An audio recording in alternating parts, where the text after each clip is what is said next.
नमस्कार दोस्तों, मैं देवकीनंदन राठौर ज्ञान गंगा चैनल में आपका हार्दिक अभिनंदन करता हूं। दोस्तों, हमने अब तक पिछली वीडियो में 2 संधियां पढ़ ली थी, यण और अयादि। इसके बाद में अगली संधि की ओर हम बढ़ते हैं। अगली हमारी संधि आती है गुण संधि।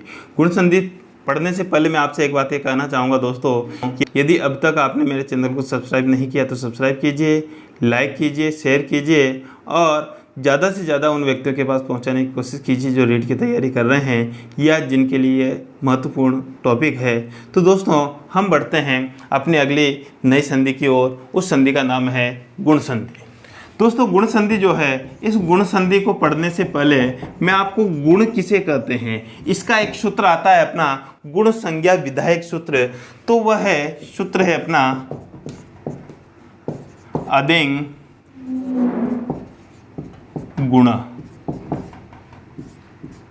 अदेंग गुण। तो देखिए, अदेंग गुण जो सूत्र है, इस सूत्र के माध्यम से अदेंग गुण जो सूत्र है, इस सूत्र के माध्यम से यदि हम बात करें तो ये गुण संज्ञा विधायक सूत्र है। अर्थात ये गुण क्या होता है? गुण संज्ञा। गुण किसे कहते हैं इसकी परिभाषा इस सूत्र के अंतर्गत यहाँ पर दी गई है। तो दोस्तों, इसका हम पदच्छेद करते हैं। पदच्छेद करेंगे तो देखिए, अथ प्लस एंग और गुण। तो दोस्तों, इस तरीके से यहाँ पर अपना पदच्छेद होता है। अद यानी द का यहाँ पर यानी त के स्थान पर द आदेश हो जाता है जसतु संधि से। तो इसी प्रकार से यहाँ पर अत है। अब यहाँ पर अत का मतलब क्या है, एंग का मतलब क्या है? तो दोस्तों, मैं आपको यहाँ पर एक बात ये कहना चाहूँगा कि जो स्वरों के 18 भेद होते हैं, क्या उन 18 भेदों में मुख्य जो भेद होते हैं काल के अनुसार, समय के अनुसार, वो 3 प्रकार के भेद होते हैं। कितने भेद होते हैं दोस्तों? 3। जो 3 भेद हैं कौन कौन से हैं?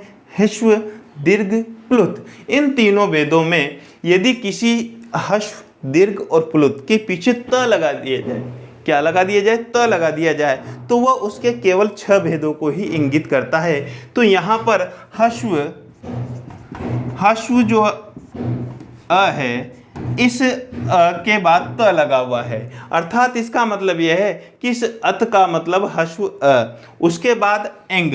एंग प्रत्यार जो है, इस एंग प्रत्यार के अंतर्गत ए और ओ, ये 2 स्वर आते हैं। तो ये इस प्रकार से ये तीनों मिलकर क्या कहलाते हैं, या ये तीनों जो हैं इनकी गुण संज्ञा होती है। अर्थात ये तीनों गुण वर्ण हैं। इसी प्रकार यदि आपसे सीधा क्वेश्चन पूछ लिया जाए कि निम्न में से कौन सा गुण संज्ञक वर्ण नहीं है, तो ये 3 ह्रस्व अ, ए और ओ, ये तीनों गुण संज्ञक है। इनके अलावा यदि कोई सा भी स्वर दे दे, कोई सा भी स्वर दे, वह क्या होगा? गुण नहीं होगा। तो इस चीज का आपको ध्यान रखना है। इसके बारे में हम बात करते हैं। ये तो रही गुण संज्ञा की बात। अब हम बात करते हैं गुण संधि की। तो गुण संधि की बात करें तो इसका सूत्र आता है आद गुण। आद गुण। तो देखिए, आद गुण का मतलब क्या है? आद का मतलब यहाँ पर अवर्ण से है। किससे है? आद का मतलब किससे है? अवर्ण से। अवर्ण का मतलब यहाँ पर तीनों प्रकार के वर्ण हो गए। तो यहाँ तो अवर्ण का मतलब जो है, ये अवर्ण का मतलब ये है कि अ और आ के बाद ये त लगा हुआ है। इसको यदि हम करें, इसको आत कर देंगे। हम क्या कर देंगे? आत। अब आत का मतलब क्या है? यहाँ पर इस आत का मतलब वो ह्रस्व दीर्घ वाला आ नहीं है। यहाँ पर आत का मतलब है के बाद, यानी पंचमी विभक्ति हम यहाँ पर बात करें तो यदि ये करा कि पर, यानी अ आ के बाद में यदि कोई सा भी स्वर हो तो वहाँ पर क्या हो जाता है? उसका गुणादेश हो जाता है। यानी कौन कौन से स्वर होंगे? तो अ आ के बाद यदि ई या दीर्घ ई दोनों हो, दोनों में से कोई सा भी वर्ण हो, तो यहाँ पर दोनों के स्थान पर क्या एक आदेश होगा? तो वह आदेश होगा अपना ए। यदि अ आ के बाद यदि यहाँ पर उ या दीर्घ उ यदि है तो यहाँ पर आदेश होगा ओ, ये गुण होगा। इसी प्रकार से ये तो रहा गुण की बात। अब इसके अलावा कोई सा भी स्वर, यानी 2 स्वर और है हमारे यहाँ पर इसके अंतर्गत आते हैं अ, आ प्लस यदि री या दीर्घ री हो तो यहाँ पर अ आदेश होगा। कौन सा वाला? अ। परंतु एक सूत्र आता है उरण रपरह, तो उस सूत्र से यहाँ पर इस रे के कारण यहाँ पर र का आगम हो जाता है।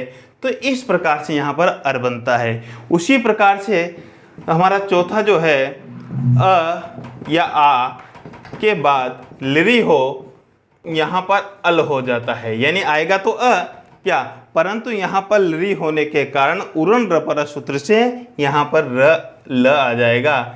इस तरीके से यहाँ पर अल बनेगा। तो दोस्तों आपने डायरेक्ट पढ़ा होगा, अ आ के बाद ई हो तो ए, अ आ के बाद ऊ हो तो ओ, अ आ के बाद री हो तो अर, और अ आ के बाद री हो तो अल यहाँ पर हमारे बनेंगे।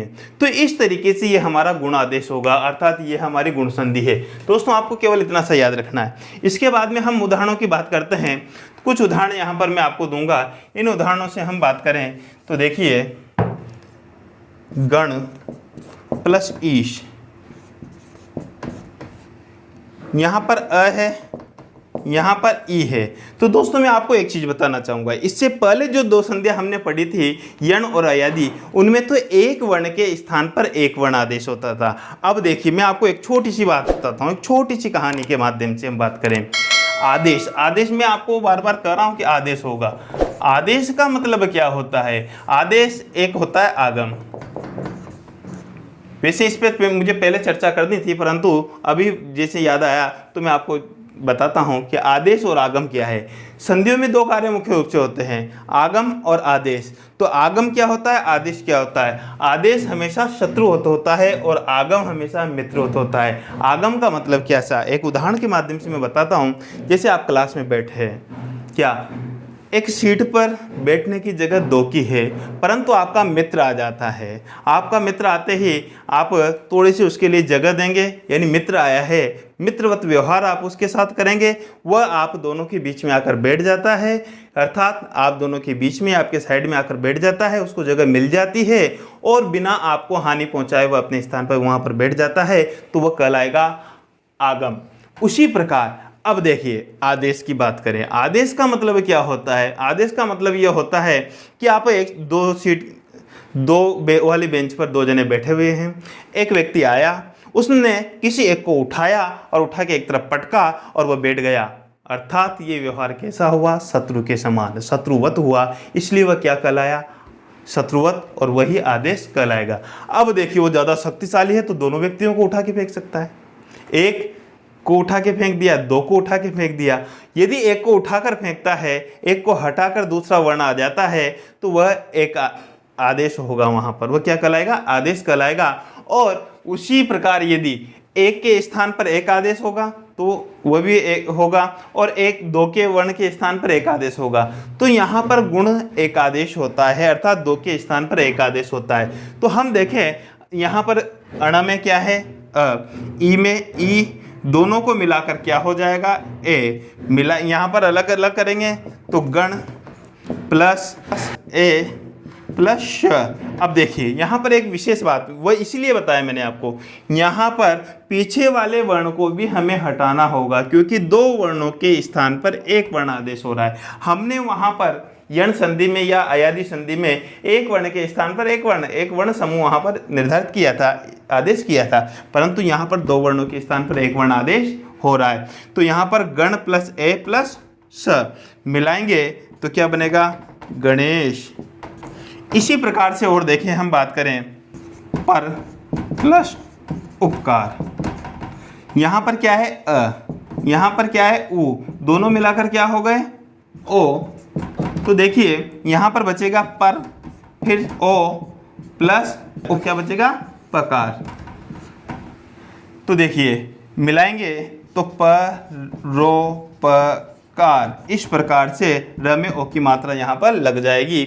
उसी प्रकार हम बात करें महा प्लस ऋषि।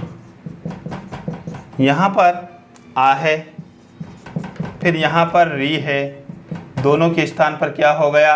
अर। फिर देखो अलग अलग करेंगे, मह प्लस अर प्लस सी, क्योंकि आ और रे तो यहाँ से हमने हटा दिया, मिलाएंगे तो क्या बनेगा? महर्षि। ये इस तरीके से। तो ये यहाँ पर देखो, इसमें ह में अ मिल गया तो ह पूरा हो गया, र अधूरा है इसलिए पीछे वाले वर्ण के ऊपर जाकर बैठ जाएगा। इसी प्रकार से अल की बात करें तव प्लस लृकार, दिख रहा होगा दोस्तों आपको, तव प्लस लृकार। यहाँ पर देखिए अ है, फिर यहाँ पर लृ है, दोनों मिलाकर क्या हो गए अल। अब देखिए यहाँ पर तव में से अ को हटाया तो तव प्लस अल प्लस कार। अब देखिए मिलाएंगे इनको तो व में अ मिला तो व पूरा हो जाएगा, त व। ल के बाद में स्वर नहीं है, व्यंजन है, तो व्यंजन होने के कारण ल अधूरा ही रहेगा, तवल कार यहाँ पर अपना रूप बनेगा। तो दोस्तों इस प्रकार से हमारी ये जो गुण संधि है, गुण संधि का सूत्र के माध्यम से एक एक उदाहरण मैंने आपको दिए। इसके अलावा भी आप और भी उदाहरणों को हम देख सकते हैं। महा प्लस इंद्र, यहाँ पर आ है, फिर यहाँ पर ई है, दोनों मिलाकर क्या हो जाएंगे ए हो जाएंगे। तो देखिए महा प्लस ए प्लस इंद्र, तो देखिए यहाँ पर मिलाएंगे तो क्या बनेगा महेंद्र। दोस्तों इसी प्रकार से और भी हम उदाहरण देखें, जैसे पिता प्लस उपदेश। यहाँ पर क्या है आ प्लस ओ बराबर ओ, पित प्लस ओ प्लस पदेश, मिलाएंगे तो पितोपदेश। तो इस तरीके से यहाँ पर हमारा शब्द बनेगा। तो दोस्तों यदि हम बात करें और भी हमारे यहाँ पर उदाहरण आपको मिल जाएंगे, उन उदाहरणों के माध्यम से आपको गुण संधि कंप्लीट करनी है। दोस्तों अब यदि आपने अब तक मेरे चैनल को सब्सक्राइब नहीं किया तो सब्सक्राइब कीजिए, लाइक कीजिए, शेयर कीजिए, और दोस्तों जिनको आवश्यकता है वहाँ तक इस वीडियो को पहुँचाने का पूरा प्रयास कीजिए।